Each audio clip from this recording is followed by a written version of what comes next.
Close your eyes for a minute, close your eyes for a second. I won't change my mind.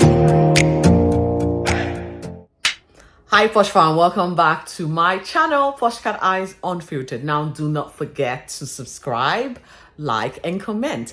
For those of you just joining us, thank you for coming on board the Posh fam train. Please stay on, share this channel with your friends and watch, okay? For my existing subscribers, thank you so much for holding the torch. I do appreciate your support. And with that said, let's get into the episode that was Real Housewife of Atlanta season 15. Oh my God, let me just say the takedown of Kandi is gaining momentum, guys. Like, it's gaining traction. On one side is Kandi, because there's a clear divide now. There is a clear divide. You can see it. And most of these episodes are just being spun around the women negative view or negativity on Kandi.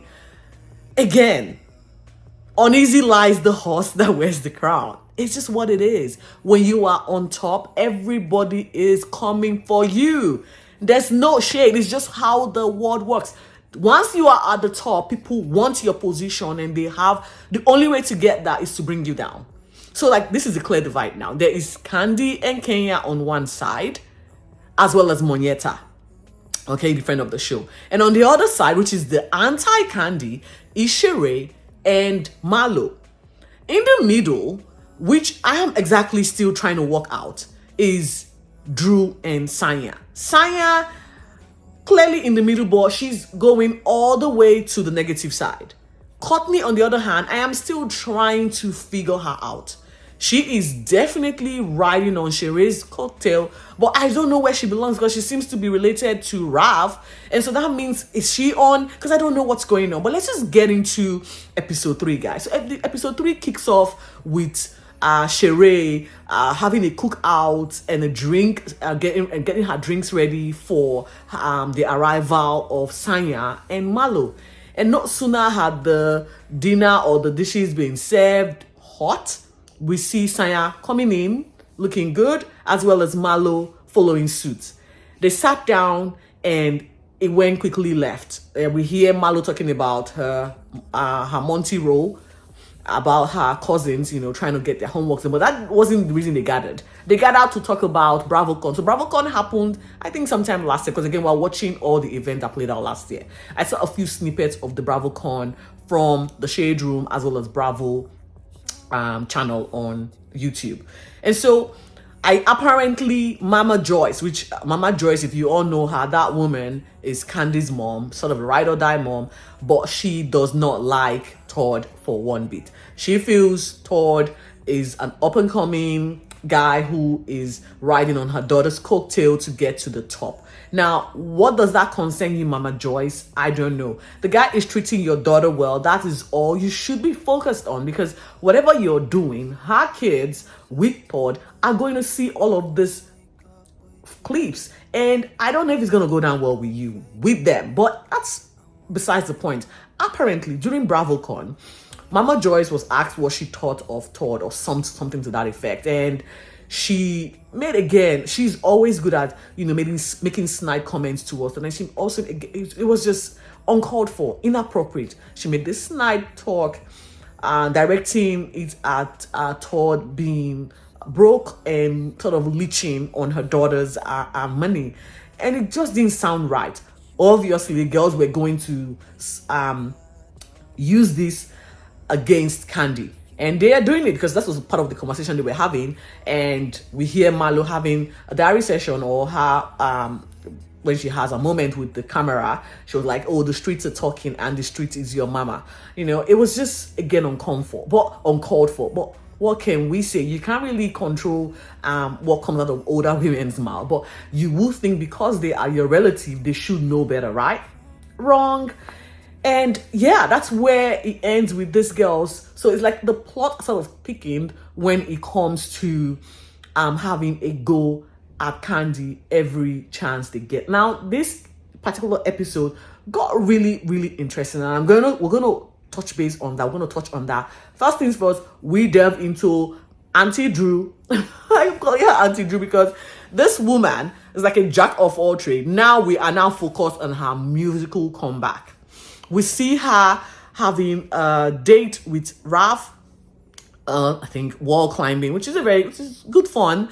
She struggled a little bit, but eventually succeeded in climbing to the top and coming down. And the part of the conversation that got me concerned was the fact that we all know they got a duet out. I think already know, right?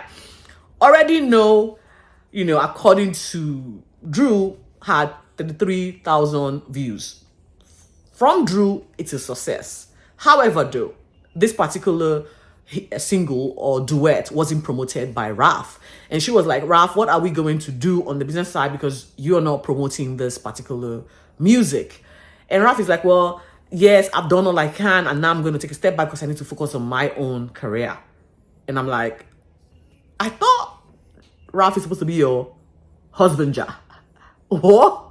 What's going on? What's going on? Really? Like, so fast?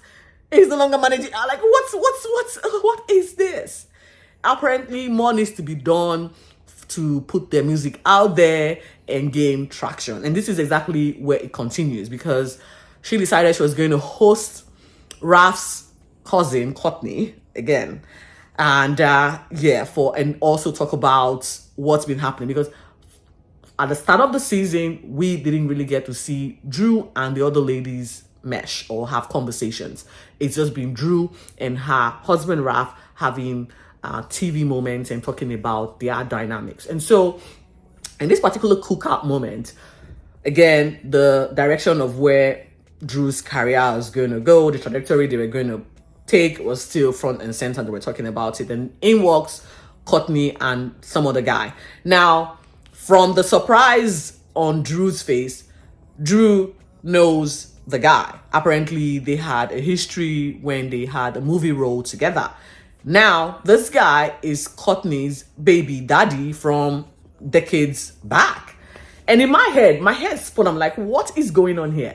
Is Atlanta that small? I thought America has over 300 million population.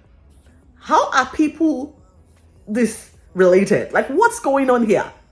I know there is now the Mikano-like situation going on, but what's happening? There is just too much going on with this relationship and connections and family tree, if you give it that. And whilst they were trying to exchange pleasantries and get comfortable to have dinner, Drew got a call from Candice. Now, Candice is one of the wives from the Real Housewives of Potomac. And Candice has kickstarted her musical career and she's gaining tractions, doing single shows and appearances. And this time, I think one of her guests counseled on her for some unforeseen reason. And so she decided she was going to give Drew a call and get Drew to come to her Atlanta show. It was like a bar type of gig, and have Drew perform alongside her. And Drew was like, "Oh my God, this is the break!" Drew started counting the money, you guys. In her head, she can actually see all the dollar signs, like ding ding ding ding ding. I'm like, Drew, calm down, okay? You're just going to perform. Now, yes, this is a big platform, but however, you got a lot of work to do, girl.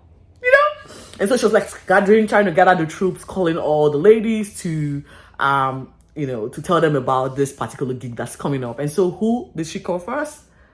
Kandi. Now we'll get to Kandi. We see Kandi going into her candy coated factory to meet up with Don Juan. Don Juan is her ride to die right-hand guy, guys. Like, Don Juan is everything to Kandi. If Don Juan goes, Kandi will struggle at first. Just saying. Anyway, whilst they were at the candy coated factory, of course, there's one thing I know with Kandi. Kandi knows how to calculate her money and her coins. And she was doing this on the vision board. Now, they were having talks about a movie that's about to be produced by Todd that she probably will be featured in, or she wasn't sure it was going to be featured in. Whilst that was going on, Moyeta walks in. Moyeta, of course, is a friend of Kandi. Now, they had to have the conversation about what happened at Bravocon. And Candi's like, she's told her mom a lot of times that what she's doing to her marriage is wrong. And she's tired of, trying to rein her mom in, which you can't be doing that. As your daughter, you want your daughter's happiness, right? Anyway, Moyeta was like, you need to tell your mom because this is not, like, it's not fair on Todd. And Kandi was like, right, because Todd got to find out from friends about the mockery at Bravocon, which was quite sad. And I do not know how that is affecting the dynamics of their relationship, but I hope it doesn't. Todd is a very strong man and, you know, hope they can overlook all of this and continue. And guess what, guys? Kandi had a birthday party, I think it was last week, and they were in talks and Keiko's with Moyeta and Kenya, of course. So you can actually see that the divide truly exists because this is post-production. So yeah, we'll get to uncover a lot of this. Anyways, whilst that was going on, so the call from Drew came in and we could hear Drew trying to tell Kandi about the gig that's about to happen. Courtney, on the other hand, kind of walked away, and Kandi saw, I think, a reflection of Courtney or heard Courtney's voice, and Kandi was not sure why Drew called her, you know, and Drew was like, I don't know what's going on, you know, really, I don't think Drew knows, or if she does know, she has a good way of pretending, okay? And so like, I just want you guys to come support me because I'm going to be making an appearance for Kandi's event. And Kandi was like, well, I am going to support you regardless, and I will be showing up regardless of who you are inviting, you know. And so after the conversation, Drew decided to, you know, confront Courtney or find out from Courtney exactly what is going on, because according to her, she is in the dark.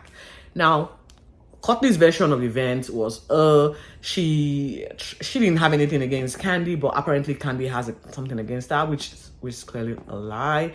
And it was also kind of like a back and forth, and Drew is like, and obviously the person that is front and center to this alleged back and forth is Saya, and we all know Saya and Drew are not exactly buddies right now.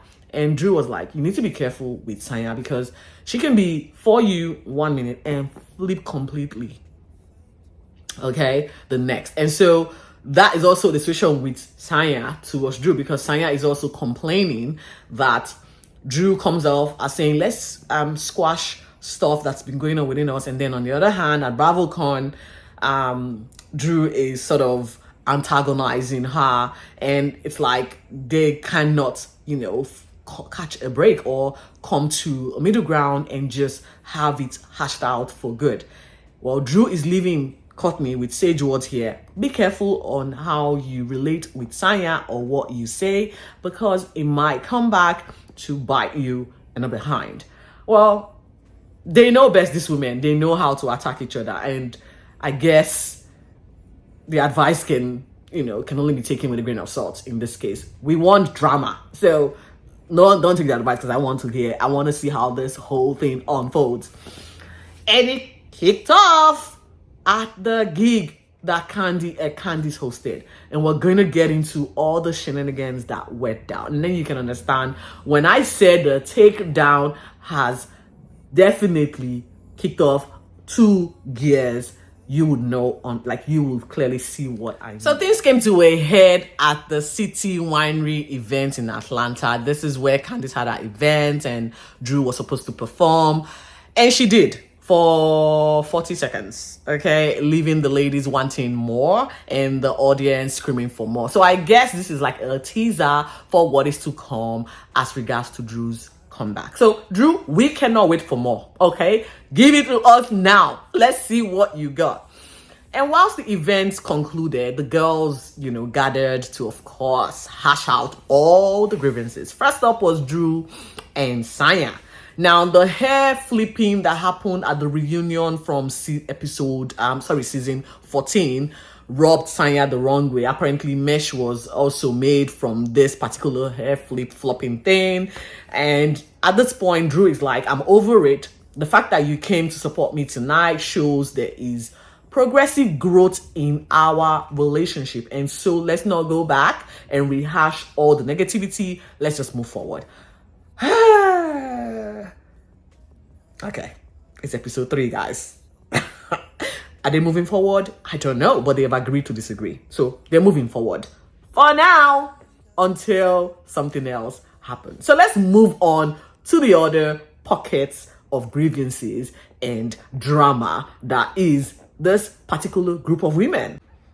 And so it got to Kandi and Courtney. They wanted to know how they were going to move forward with Kandi and Courtney. And Kandi was like, well, Courtney, you told Sandy that there was an event that I organized and there was a lot of ghetto people, or she brought the hood onto the event, and she told Sanya this. And Sanya definitely confirmed that this conversation did happen.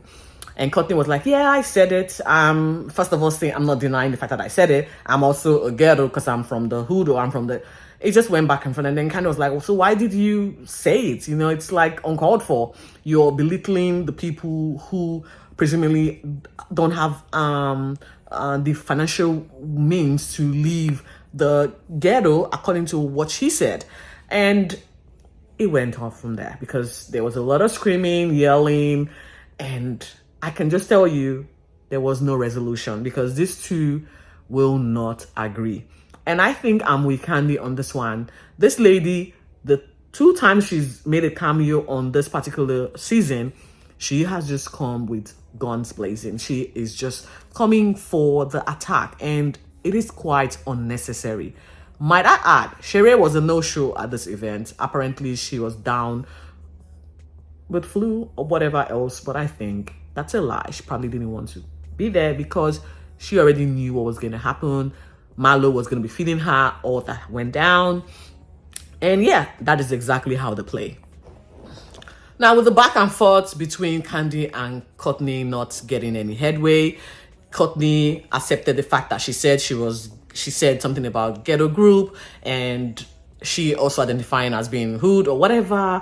And Kandi was like, you don't bring down people, and that's right. And basically, she just shut her up. These two are not going to get together, not time soon. Then next beef between Marlo and Moyetta. I didn't even know there was a beef between Marlo and Moyetta. Apparently, this happened last season, season 14. So when we were in Jamaica, Marlo said something and it rubbed Moyetta the wrong way. These two, I don't know where this is going to go from here. There is no clear pathway to resolution, okay? But apparently, Moyetta is upset, deeply upset with Marlo for insinuating something.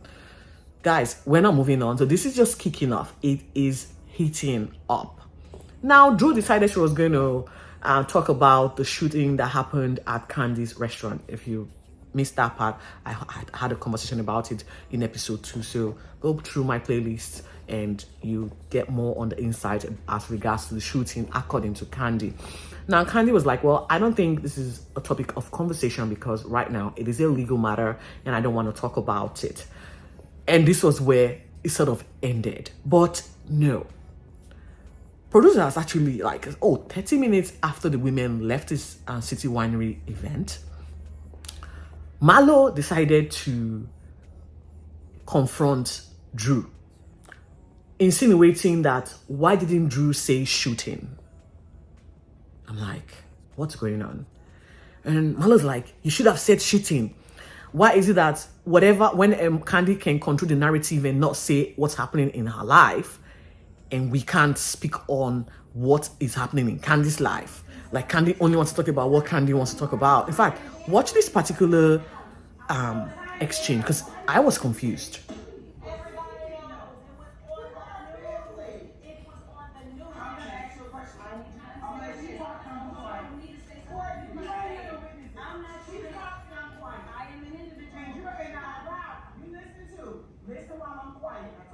Somebody getting shot at, no disrespect to any of your family. I'm from Chicago. And you, out of all people, if you experienced it, why would I make a moment about that? Feel that you're not going to make a moment, you're going to respect me the way you respect her. I'm not trying to turn that. And it went on and on. There was even more exchange. And I think to be honest, I don't know what Marlo is driving at. She feels that her cousin, she also lost a cousin who was shot. And I'm like, I think her cousin's name is Quentin that was shot or that is dead or something. And I do not know if she is blaming this particular shooting or that to Kandi's situation, or I don't, again, it's or Alex. It wasn't clear and I wasn't sure why this conversation had to happen or why we had to witness it. But I'm going to say this. Kandi is an individual. She has a business. And so the business is separate from the individual. Whatever happens at her business should not be tied to her as a person. And that is why when you come for a business entity, you want to sue a business entity, you are suing the business entity and not the individual. That is why they have public liabilities, guys. Public liability is an insurance that is supposed to cover any event that happens to the people who come to your business. And that is why it is a legal matter, Marlo. You need to understand this, that when there's an incident in a business environment, that situation has to be dealt with according to the law. I hope Kandi has got public liability insurance up really tight, because it would be crazy for her not to. And she does not have to defend what happens at her business place. And that is no reflection of her as a person. And that's why I don't understand why Marlo and co are choosing to bring this out or bring this forward. Kandi did not shoot anyone. So what's going on here? What is Marlo's beef? Marlo literally ran out of that place like batshit crazy, talking about how her Quentin is no longer with us. Now, I rest in peace to this guy, but seriously, Marlo, your priorities are highly misplaced here. Highly misplaced. For example, someone goes to shopping center and sleeps and falls. Are you going to go blame the shopping center owner? Absolutely not. You can sue the shopping center, and then if the shopping center has got public liability, and which of course they will, because that protects you whilst you're there. And if it's your fault, there will be no claim. But that is exactly as far as I know it. Now, I'm not a legal expert, but I'm just speaking from the little knowledge that I know about public liability. And in this case, Marlo and co are wrong. And I think Kandi should sue these guys for defamation of character. But again, it's this show, so I don't know if it's all for drama or clickbait, but again, the night did not end well, guys. And I cannot wait to unpack exactly how this unfolds in episode 4. Until then, guys, stay safe and stay focused. Thank you for watching.